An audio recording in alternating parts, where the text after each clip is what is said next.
Manuela, Eloy, ¿cómo recordáis aquella iniciativa aquí en Quintanar? Bueno, pues yo te puedo decir que es como una pérdida de una posibilidad que surgió de impulso sobre el arte contemporáneo, el arte público. Estábamos empezando aquí en 2004, abriendo un espacio, Fundación Arte El Dorado, y bueno, pues eso era como una lanzadera para que eso se fructificara. Ellos cambian porque el tiempo te hace ver las cosas de otra manera, pero no dejaba de ser un acto novedoso del planteamiento artístico en Quintanar que no había tenido, y en la región, porque creo que en la comunidad autónoma no se había dado ningún hecho de esas características, de esa especialidad concreta, y la verdad es que venía y yo lo recibía con ganas de decir, ojo, vamos a empezar a ver algo de cultura en Quintanar que esté al día, ¿no? Que estemos al día cuando no se trajina esto de cualquier manera en la región. Entonces era una expectativa bonita, un trabajo interesante que creíamos que iba a dar sus frutos. Bueno, yo lo recuerdo como una gran experiencia, el mero hecho de plantearse qué hacer con el arte público en un pueblo de La Mancha de menos de 12.000 habitantes. Entonces, aunque yo había tenido ya la experiencia con mi grupo de Strugenbank en 5 casas, que era un pueblo de 500 habitantes, pero no con lo que aquello era exponer en público, esto era poner algo ante el público, ¿no?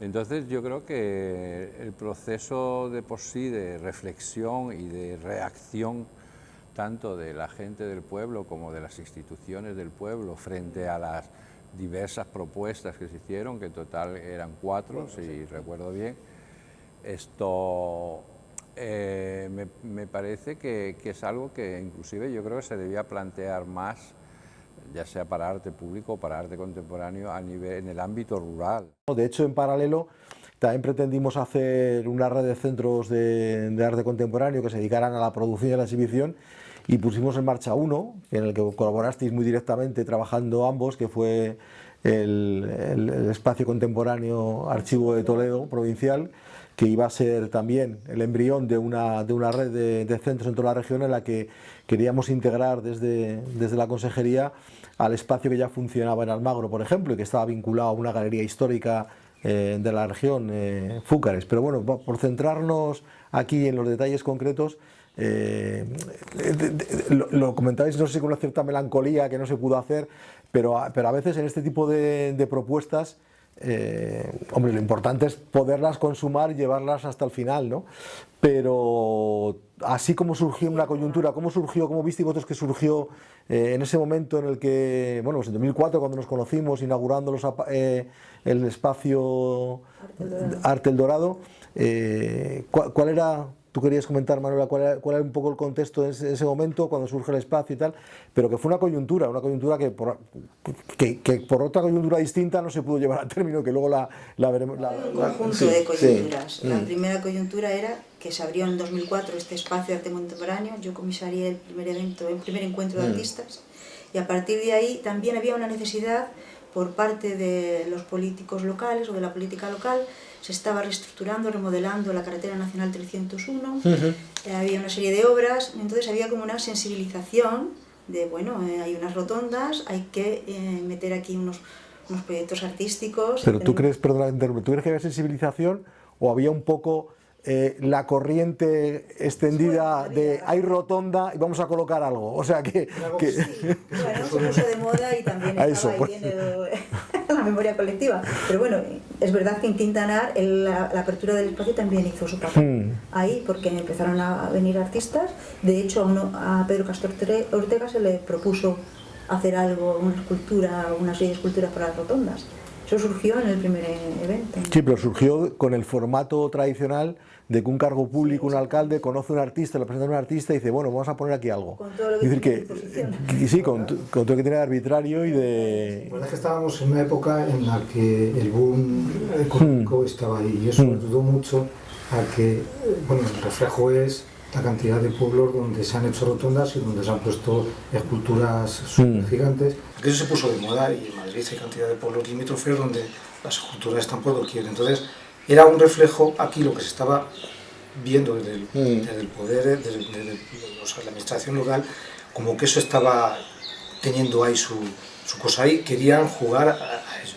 ¿Qué pasa? Con la inauguración del Espacio Arte del Dorado, pues nuestros concejales, nuestro alcalde entra en contacto con la inauguración con estos artistas y se emocionó, y entonces dice, pues mira, vamos a empezar a hacer algo aquí que esté en la línea de otros, porque había dinero, había mucha inversión privada en construcción y tal, entonces eso animaba. Claro, y es que también, bueno, pues lo habéis mencionado, ¿no? Está muy vinculado a la construcción.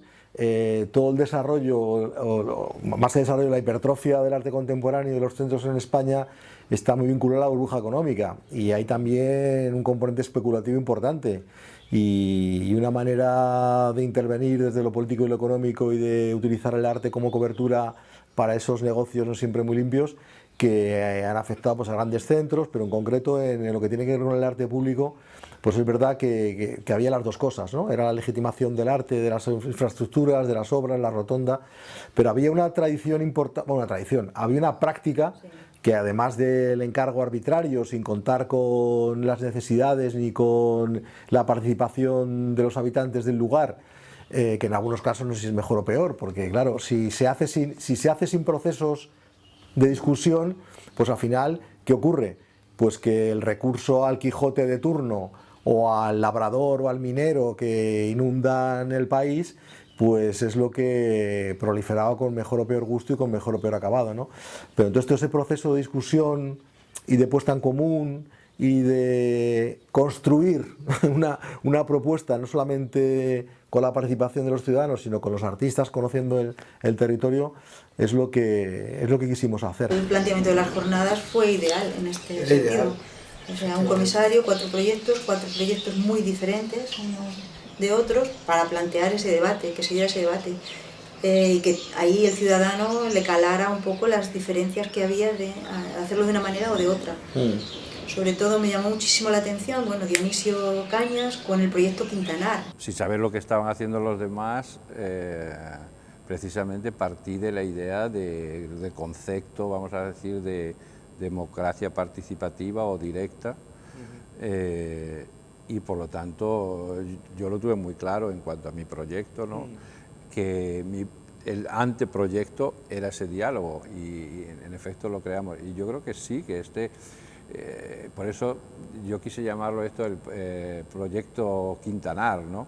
Porque modelo Quintanar, más bien, porque yo creía que iba a ser un modelo, si hubiera tenido éxito, un modelo que se podía exportar a muchos núcleos urbanos, y yo creo que eso fue muy adelantado para la época. Estamos en 2005, o sea, muchas el concepto de que la población que va a sufrir o disfrutar el arte público participe en las decisiones, en la toma de decisiones de qué es lo que ellos quieren. En realidad, no porque empezaría aquí en Quintanar, pero sería la primera forma de plantearse cómo se debe abordar un proyecto de este tipo, desde que el político tiene el deseo de realizar algo para el espacio público, y cómo se debe trabajar con una acción, con una pregunta a los ciudadanos participativa, luego entrando los artistas con sus propios proyectos, luego haciendo una valoración económica y luego una exposición, y poder así de esa manera sacar algo en el que... Pero eso en realidad estaba concentrado en la propia propuesta. Estuvimos trabajando un año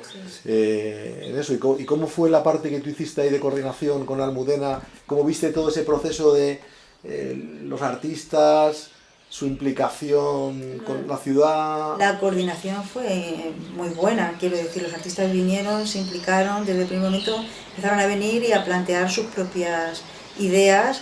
Y ahí lo que más me gustó fue el contacto con el ciudadano que tuvieron, ¿no? Interpelaron cada uno a su manera. Por una parte Rogelio, con ese proyecto de televisión que quería hacer, porque estaba más en la idea de crear cultura, de que la cultura tenía que salir y producirse desde la ciudadanía, con su propia televisión, hacer sus programas, entrevistó a niños, pasó por todas las pintadas o todo lo que hay de alternativo dentro de la localidad, haciendo una grabación bastante interesante que me pareció, bueno, pues una visión más política de la parte artística, de la parte teórica, pero política, recuperando un poco aquellas voces que no tienen un canal a priori dentro de lo aceptado, ¿no?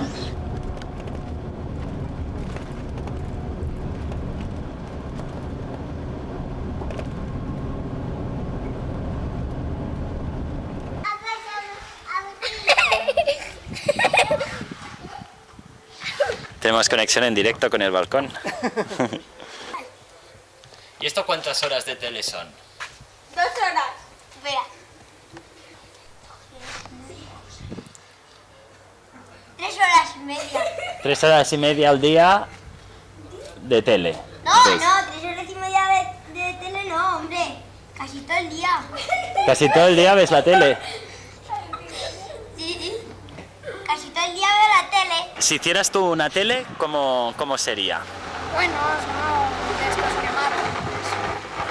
¿Cuáles son los que no te gustan? Los de asesinos y eso.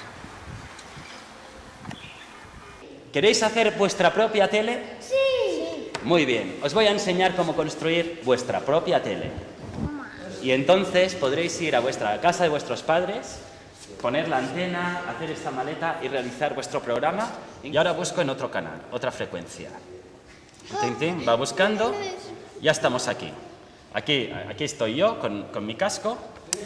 Aquí estás tú. Pero también necesitamos un casco para que no nos reconozcan. Exacto. Entonces, mira, os enfoco hacia vosotros. Aquí está Juan, ¿vale? Y entonces yo realizo con esto. Y aquí estoy yo grabando en directo desde la tele en este documental que estamos haciendo. El de Berbis, que sí quería actuar sobre la propia rotonda, con algo muy orgánico, que explicó muy bien en las jornadas, con dibujos, y que bueno, fue el que realmente caló a los ciudadanos porque era lo que más entendían, pero porque el debate tenía que haber continuado. O sea, estos eran las primeras jornadas, es algo difícil. Quintanar se situaba en el centro de lo que estaba sucediendo en arte contemporáneo en ese momento, a todos los niveles, con esos 4 proyectos, y eso que cale directamente en la ciudadanía en las primeras jornadas a veces es complicado, pero ahí estaba el debate, ¿no? Y luego Montserrat Soto con un proyecto mucho más plástico, bueno, en realidad eran fotografías a gran tamaño de lo que sufren un poco los ciudadanos cuando se intentan remodelar estos espacios, estas rotondas y todas las dificultades que conllevan. Ella quería dejar esas fotos ahí presentes de cómo estaba.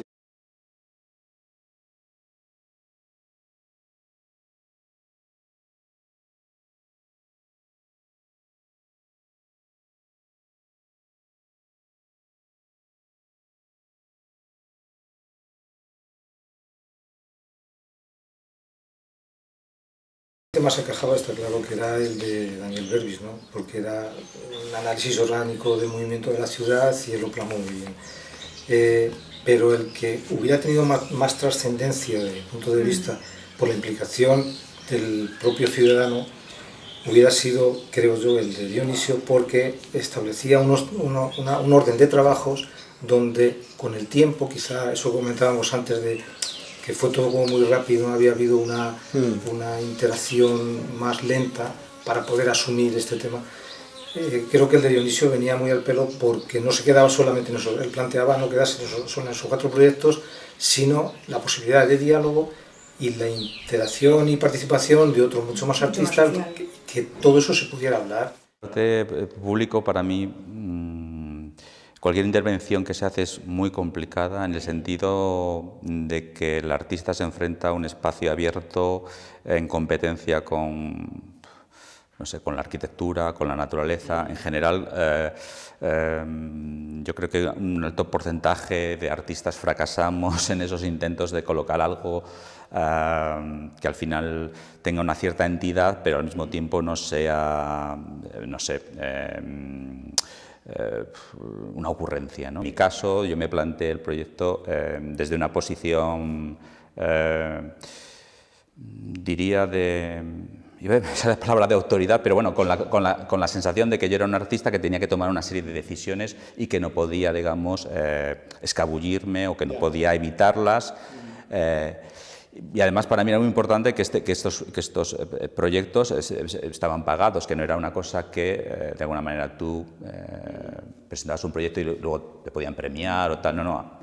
tú recibías un dinero y para mí de repente eso era como una situación que yo estaba como muy comprometido con hacer algo que justificara ese dinero que me daban, porque no podía entenderlo de otra manera, ¿no? Tendencia un poco al cachivache o a la cosa un poco del hierro soldado, en fin. Bueno, entre todas seguramente hay casos exitosos, no cabe duda. Trataba pues eso, de que no fuera un concurso, sino que fuera un trabajo hecho a lo largo del tiempo, que los artistas por hacer el trabajo, el propio proyecto, tuvieran una retribución, que hubiera también la participación de los ciudadanos, y en ese sentido, bueno, pues había proyectos que el propio comisario, en el Javier Valdeón, en la introducción de este folleto que tenemos aquí, los 3 de la parte, pues citaba que había 2 proyectos que eran, decía él, más reflexivos y 2 que eran más participativos, de los 4. Entonces, de los reflexivos también diferenciaba que había uno más formal, que obviamente en su concepción era el tuyo, y otro más conceptual, que era el de Monse Soto. Y en los 2 más participativos, pues había uno que era más social en sentido estricto, que él identificaba con dejar el peso de la decisión, incluso del propio proceso que nosotros habíamos planteado la ciudadanía, que era el de Dionisio Cañas, y había otro que directamente pues, era más político, en el sentido de que era incluso pues, una enmienda al propio proyecto, y que era el de Rogelio López Cuenca y Daniel Miracle, que planteaba la no intervención, obviar la propia rotonda y hacer una televisión comunitaria, ¿no?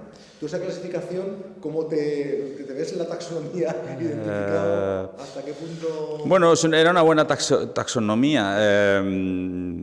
Yo como artista plástico me declaro absolutamente formal, sin remedio, y como la máxima condición que tengo en mi trabajo. Es que si no eres formal, no eres artista plástico. Entonces, esos presupuestos yo los tengo como marcados a fuego. Todo lo demás me parecen pamplinas, realmente. Es decir, puede ser filósofo y puede ser teórico y puede ser 1000 cosas respetables. Ahora sí, vas de artista plástico y yo voy de artista plástico, entonces la forma es el lugar donde yo, la forma genera el concepto, o es el lugar a partir del cual yo puedo generar conceptos. Pero sin la forma no tengo ningún concepto. Mi actitud era, si quieres verlo, moderna.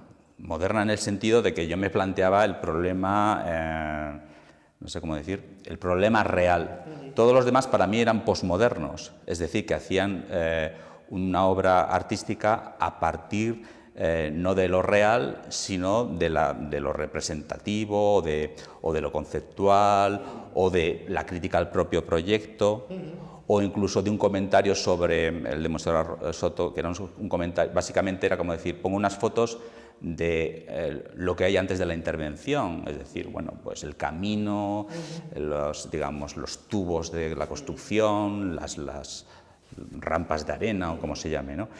Todos básicamente hacían una especie de, no sé cómo decir, no diría ataque, porque no es un ataque, sino era más bien como una especie de cuestionamiento del propio sistema en el que ellos habían sido, digamos, llamados, incorporados. Hacer algo en esa rotonda, es decir, en el lugar.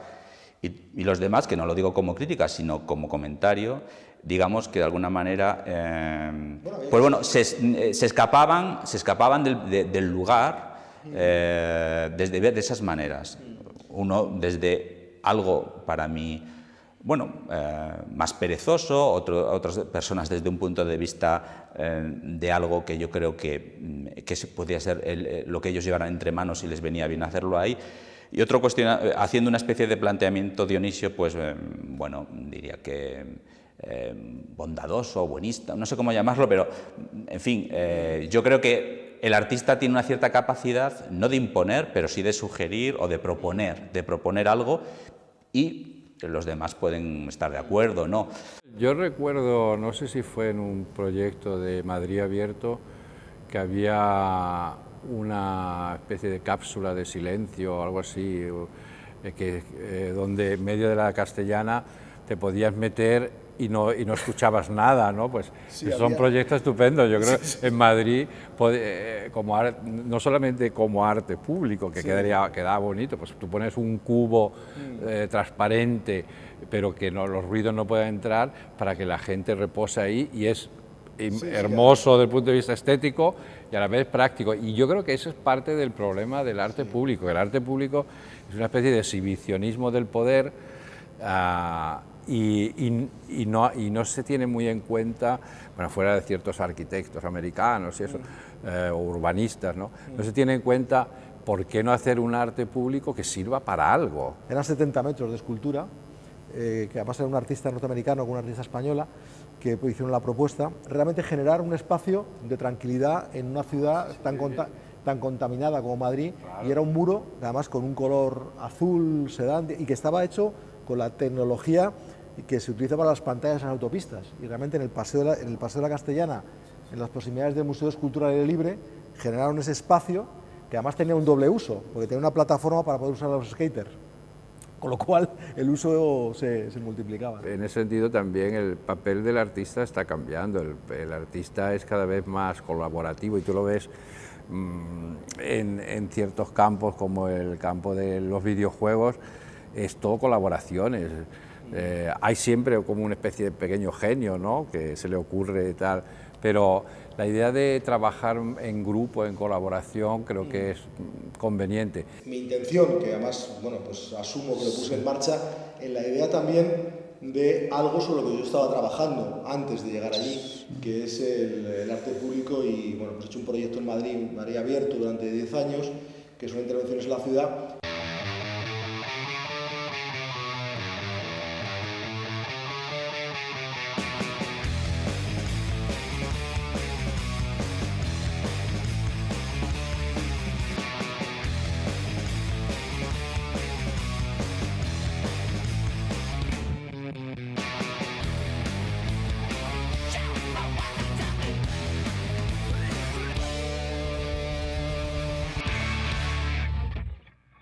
Y que es un debate que se ha planteado en el propio proyecto, que no era un proyecto con un sesgo definido sobre cuáles eran las posiciones, y yo quería, asumo, que en ese momento también se planteara este debate, que es un debate entre las intervenciones, que en el caso de Madrid Abierto además eran efímeras, aquí la idea era que perduraran en el tiempo, en un cierto tiempo, entre esas posiciones que, bueno, cuando hay un resultado, como tú hablabas de lo formal, ¿no?, incorporado a un proceso, pero que hay otros procesos que no necesariamente tienen que haber ese resultado, aunque es verdad que en este caso pedíamos que hubiera una propuesta que de alguna manera se ubicara en esa plaza, ¿no?, y que tuviera al menos un tiempo.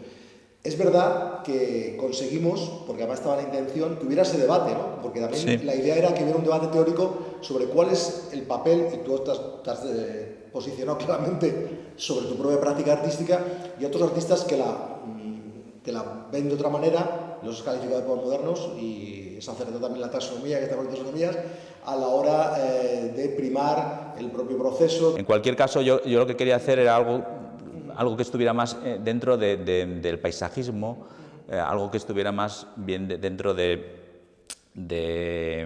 generar algún tipo de recorrido, bueno, con mis limitaciones, porque yo no soy urbanista ni soy arquitecto, pues lo que quería hacer era algo que fuera atractivo, pero que no fuera algo, digamos, de alguna manera hiriente, o que no te atrajera porque fuera feo, sino más bien que te atrajera porque era algo sutil, o algo que tenía varios recorridos, o que algo que podías pasar y no verlo, pero al día siguiente a lo mejor pasabas y lo percibías. Bueno, era básicamente una especie de duna, una especie de desnivel suave al violado, como no sé, el lomo de una ballena o de un delfín. Bueno, pero al mismo tiempo, cuando entrabas en la propia rotonda, pues era una especie de bosque de elementos verticales, ¿no? En el proyecto había muchas referencias de artistas que a mí, bueno, pues me podían, pues aquí una pieza de Henry Moore, o en fin, incluso aquí había una especie de cosa conceptual que yo hice, que era con la forma que yo había hecho para generar la duna, que era la base de la maqueta. Yo hice como una especie de pieza conceptual que era qué podía hacer yo con la mano, cómo podía agarrar ese objeto, ¿no? Que bueno, es una cosa muy rara en mi trabajo, si quieres, porque yo... pero precisamente, por ejemplo, es una pieza muy conceptual. Por ejemplo, cuando decíamos formal, conceptual, yo no veo esa diferencia, porque esta es una pieza conceptual que era posibilidades de agarrar esa pequeña, que era como una lengua, ¿no? Por ejemplo, aquí hay un gato de Durero, un poco esa sensación de que cómo está construido el lomo del gato por el pelo, es decir, el lomo del gato no lo hemos dibujado dibujando el lomo, digamos, la forma, sino que hemos hecho las rayitas del pelo, ¿no? Que era un poco la idea de mi proyecto. De repente puedes imaginar que puede haber agua, puedes imaginar que puede haber sonido, puedes imaginar que de noche se ilumina de una determinada manera, es decir, son escalas, digamos, de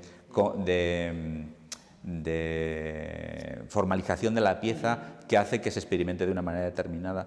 Es que pudimos hacer todo ese proceso, incluso la votación, y en concreto, pues el alcalde en su momento le parece que 500 personas que participaron es poco.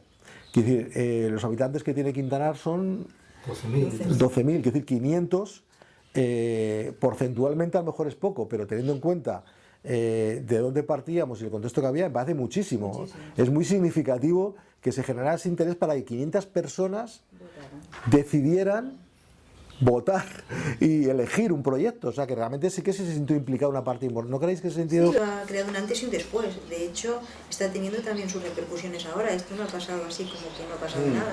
De lo contrario, como tú dices, hubo gente que se implicó y esto queda en la memoria histórica aquí porque la gente lo comenta, lo dice, mira, o sea, y son conscientes de que se ha perdido algo. Pero esto lo han visto después. En ese momento... pues solamente lo vieron, pues esos 500 ciudadanos, pero hay otros muchos que a lo mejor estaban en negatividad sobre esto y ahora pensarían diferente. Lo que en principio parecía que era una confluencia de intereses, en el propio desarrollo de los debates y tal, yo creo que hubo ahí una cierta fricción entre los artistas, la propia Amelia... No sé. Ahí lo que ocurrió es que al ser estos proyectos tan extraños para el conocimiento de la propia ciudadanía y de la propia administración, surgió la duda de... A mí el alcalde de entonces, Javier, me lo ha comentado algunas veces, de ese vértigo que le daba de afrontar un proyecto que la ciudadanía no supiera entender. Y lógicamente él como responsable político se veía un poco implicado en analizar qué decisión tenía que tomar, ¿no? Entonces, lo que ocurrió también paralelamente a eso, ocurrieron muchas cosas. Ocurrieron muchas cosas. Pero una de las cosas que ocurrió es que la actitud de determinados especialistas en arte contemporáneo, porque aquí hay momentos en que todos sabemos de todo y no es tan así, pues incidieron en que esos tipos de proyectos iban a ser negativos para la propia actividad municipal. En cuanto al tema económico, por el resultado que se iba a tener, y en cuanto al entendimiento de la sociedad de si lo iba a asumir o no.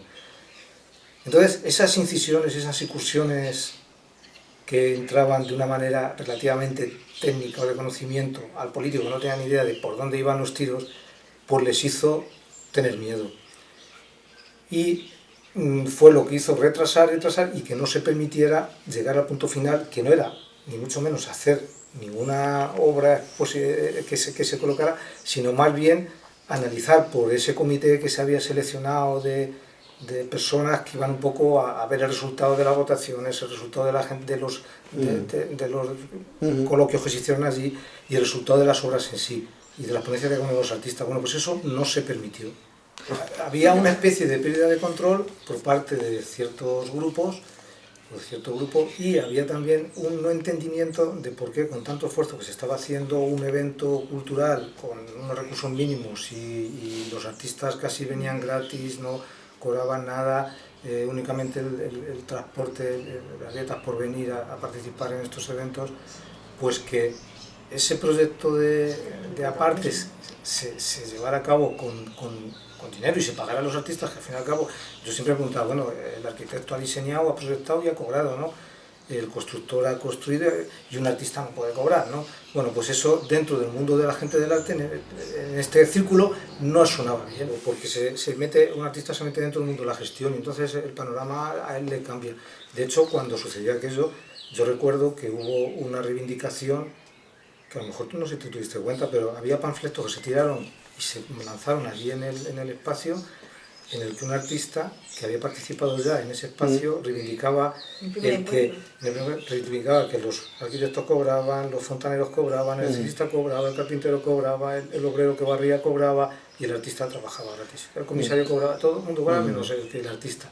Entonces, por haber surgido aquello, se reivindicó de esa manera, cosa que pasó muy sutil, tampoco se notó. Lo más interesante, bajo mi punto de vista, con cierta frustración también de no haberlo podido rematar, es que se pudiera realizar todo ese proceso que comentabais antes, que Dionisio Cañas proclamaba que, pero yo creo que ese proceso se hizo. Otra cosa que podía haber sido, como tú comentabas, mucho más amplio, mucho más participativo, pero es verdad que a veces la oportunidad te hace perder ocasiones, ¿no? Y en este caso, bueno, pues hubo un cambio de gobierno en Castilla-La Mancha. Paz López, la consejera de Cultura con la que ella trabajaba, fue destituida, yo dimití a continuación y se paró el proceso. Y no quiero hacer una relación consecutiva, pero quiero decir que eso, si ese gobierno se hubiera cambiado 3 meses después, pues a lo mejor teníamos la escultura de Berbis en la plaza y el pueblo había asumido como propia, como decías tú antes, porque además yo creo que realmente, y opinando y mojándome, porque ahora no tengo ninguna necesidad de ser neutral, quiero decir que Daniel Berbis fue el que en su proyecto entendió mejor lo que se pedía, lo trabajó además e hizo una propuesta que era defendible desde todos los puntos de vista. Comentábamos hace un rato esta taxonomía que había hecho Baldeón respecto a cómo ubicaba los proyectos, y también en su texto mencionaba que él veía que ese espacio, como están los espacios urbanos, por fruto de malas decisiones urbanísticas o de la especulación o lo que fuera, son espacios enfermos. Y decía que cada uno habíais abordado esa enfermedad de ese espacio de una manera distinta. Y decía, bueno, pues hay quien directamente no solamente quiere curar al enfermo, sino que lo quiere matar y pasar a otra cosa, que sería el caso de Rogelio, negándose a intervenir. Otro sería aplicar, decía él, una homeopatía, que sería Monserrat Soto, dando pequeñas dosis para que se viera el espacio reflejado en lo que podía ser, en lo que era, lo que había sido. Decía Dionisio Cañas, él decía que directamente la propia ciudadanía tenía que curarse, porque era la que permitía o de alguna forma generaba ese espacio, y que tú eras el que abordabas realmente una cura, proponías lo que tú decías antes, yo propongo algo para ese espacio y me comprometo, con mi propio proyecto a, bueno, no sé si lo de cura estaba, pero quiero decir que también es una manera metafórica, pero de ver también cómo lo abordabais, ¿no? O sea, tú directamente dijiste, bueno, yo tengo aquí algo que hacer y lo voy a hacer. Bueno, siguiendo con la metáfora, yo creo que al artista se le llama ahí como un médico, ¿no? Es decir, que realmente, digamos que la comunidad tiene un problema, que es un lugar que es feo.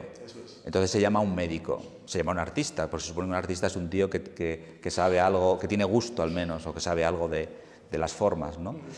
Y entonces yo voy como un médico, y entonces como médico no puedo dejar de proponer, si lo veo factible, puedo decir, mire, el enfermo este es terminal, está desahuciado, no puedo hacer nada. Ahora bien, si yo como médico creo que puedo hacer algo, tengo que hacerlo, porque es la base de la medicina en este caso. Y siguiendo con la metáfora, el fundamento de ser artista es proponer una solución plástica. Y el arte es esponjoso, es decir, que va captando y se va imbuyendo de todo lo que le rodea, culturalmente, filosóficamente, políticamente y tal, pero finalmente tiene que plasmarse de alguna manera. Esa manera siempre tiene que ser real. Y cuando digo real, es una hoja escrita, es real. Entonces tú puedes decirle, no, la escribo a máquina de escribir, no, la escribo a ordenador, con una tipografía, con otra, no, caligrafía, en fin.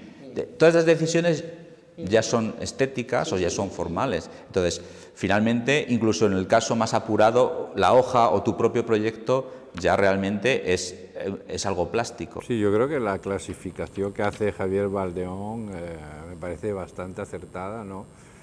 Y yo no sé si lo que yo proponía tenía algo de curativo, pero en todo caso sí tenía una intencionalidad muy clara, que era que fuera participativo todo el proceso, no solamente la obra final, sino todo el proceso. Y yo pues ahí partí de esta frase de Joseph Beuys, que fue ya el que habló de la democracia directa muy pronto, mucho antes de que se creara el concepto de democracia participativa en Brasil, ¿no? Y Joseph Beuys decía lo siguiente: un concepto de arte que se dirija a la creatividad de cada persona individual. La mayor parte de mi arte es público, funciona como un centro de comunicación, hace que se discuta y se hable, también puede dar origen a confrontación. Y yo creo que eso es lo esencial de lo que yo estaba buscando con este proyecto. O sea y lo conseguimos todo, ¿eh? Sí, sí, que totalmente. Hubo diálogo, hubo debate, hubo confrontación, hubo enfrentamiento de parte de la gente allí a los proyectos, y todo eso realmente... Sí, yo creo que o sea, lo que dice Beuys y lo que yo estaba proponiendo, resulta que, claro, ocurrió que con todos los proyectos hubo mucho debate y mucha discusión, ¿no? Pero en mi caso específico, yo como vivía cerca en ese momento, pues estuve más en contacto con la población, y de ahí que hiciéramos un vídeo con Iván Pérez.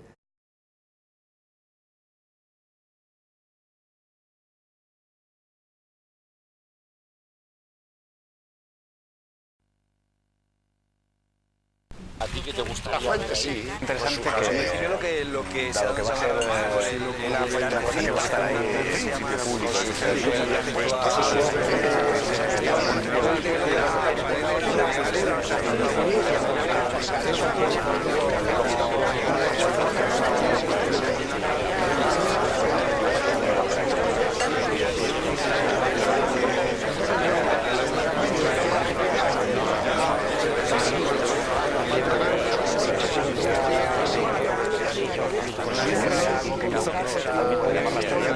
Eso va a quedar bien. Cuando ese edificio esté bien con sus luces y esto esté bien arreglado, va a quedar divino. El polvo es lo peor de que tenemos aquí estos días.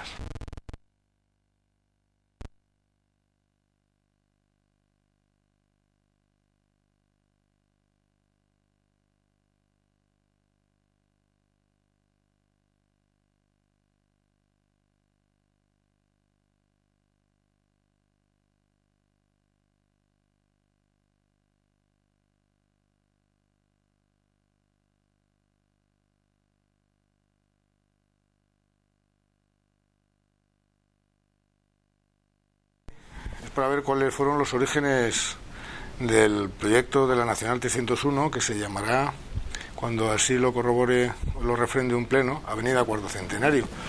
Y eso es precisamente lo que queríamos, en que se convirtiera una antigua travesía en una avenida, en una vía urbana. Nosotros esto lo vemos perfectamente, que va a quedar muy bien. Ahora, cuando se termine, ya lo veremos a ver. Que se incorporara al viario de la ciudad y que consiguiéramos pues lo que otros viarios de la ciudad no tienen. Una fuente bonita, con su césped bien puesto, una cosa que esté bien, una cultura, una estatua bonita, cualquier cosa del pueblo, Anchas calles para el tráfico. Algo moderno y algo, vamos, un poquito del pasado y más bien tirando hacia el futuro. Zonas peatonales también amplias. Bueno, relacionado con el pueblo, pero que también tenga otro, no sé, en plan moderno, en plan... Eliminación de barreras arquitectónicas. Meter algunos olivos, porque parece ser que... Un amplio carril bici. Lo que es la tinaja, lo que es la rueda del carro, lo que es... Una iluminación acorde al siglo XXI. Que vaya relacionado con algo del pueblo, si pudiese ser. Que hubiese elementos más o menos modernos, más o menos contemporáneos, pero que representase un poco lo que puede ser nuestra idiosincrasia y nuestra, pues, digamos, nuestro talante.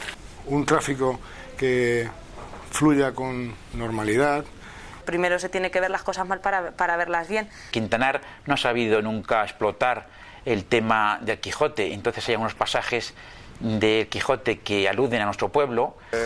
No olvidas el pasado, pero que miras hacia el futuro. Perfecto. Y de siempre hemos hablado de que esos perros, Butrón y Barcino, pues tuvieran un protagonismo en algún monumento. Algo potente, algo alto y que se vea. Que se optimice. Que viésemos un Quintanar moderno. Y luego, pues claro, el tema de Juan Aldudo, que pega al pobre de Andresillo, pues también sabemos que es un poquitín duro. Un Quintanar con los tiempos en los que está. Y luego nos queda pues, lo que es más difícil. Algo que recordara un poco el ferrocarril que en una época hizo crecer a Quintanar. Pero que sea una imagen moderna, de un pueblo moderno. Algo alegórico a esos comerciantes que han venido, que han hecho patria, que se han quedado en Quintanar, que son tan quintanareños como nosotros. Y de un pueblo que está abierto a la nueva generación y al nuevo siglo XXI, ¿no? Y yo creo que ya está bien, porque además, luego, ¿cómo no? Pues una entrada que dijese mucho de Quintanar. Una máquina de vapor chiquitita con tánder junto y tal, sería precioso. ¿Cómo no vamos a poner algo de nuestras bodegas? Lo que os decía es que en principio nosotros estamos aquí detrás de la fuente, el enfoque es preciso con respecto a nosotros, entonces lo que ocurre es que el agua sale desenfocada, con lo cual crea cortinas difuminadas y desenfocadas. Luego vienen los pitufos y nos la lían. Queremos estar a la altura del siglo XXI. Sé que puede ser complicado, ¿no? Hay tan pocas cosas que nos provoquen. Si lo dejan blanco, ahí se puede pintar. Claro, abstracto, pero a la vez que fuera... El arte cambiante, a lo mejor dependiendo del color, lo que hace es que sea algo que cambie. Un mensaje continuo entre el individuo y la manifestación artística. También podría ser algo que cambiase, ¿no? Que no fuese siempre lo mismo. Y creo que es algo un poco revolucionario. Un arte que sea más dinámico con respecto a los habitantes y con respecto al tiempo y que todo fuera transformándose poquito a poco. Nos queda darle un toque artístico y en eso estamos. Pues o la luz que haya, que se vea de un color. Y nos hemos puesto en manos de los que teóricamente saben de esto, que son los artistas. Si queda la memoria, pues es un punto de partida. También podría ser un buen tema, ya veremos a ver, esos artistas que nos sacan. No podemos culpar ni al político, ni al ciudadano, ni a los gestores, ni a nadie, pero que tuvo una serie de confluencias, incluso ese cambio de gobierno regional que hubo en aquella época, que no permitió que eso se desarrollara consistentemente y con seriedad, ¿no? Que es lo que se dieron muchas circunstancias. Pero también lo que se esperaba de una parte más contemporánea que estaba saliendo, en algún momento se convirtió en algo conservador de la noche a la mañana. Eso también hay que dejarlo claro. Creó un punto de inflexión entre lo contemporáneo que se estaba trayendo a Quintanar, pues se pudiera quedar anclado en lo más clásico y en lo más... La iniciativa pues también pues puede quedar ahí como una referencia que puede servir para otros proyectos como este o al menos para que pues que no se quede solamente en el olvido. Al fin y al cabo nosotros lo vivimos, pero hay otra gente que quiere saber y llegar hasta el fondo de qué es lo que pasó.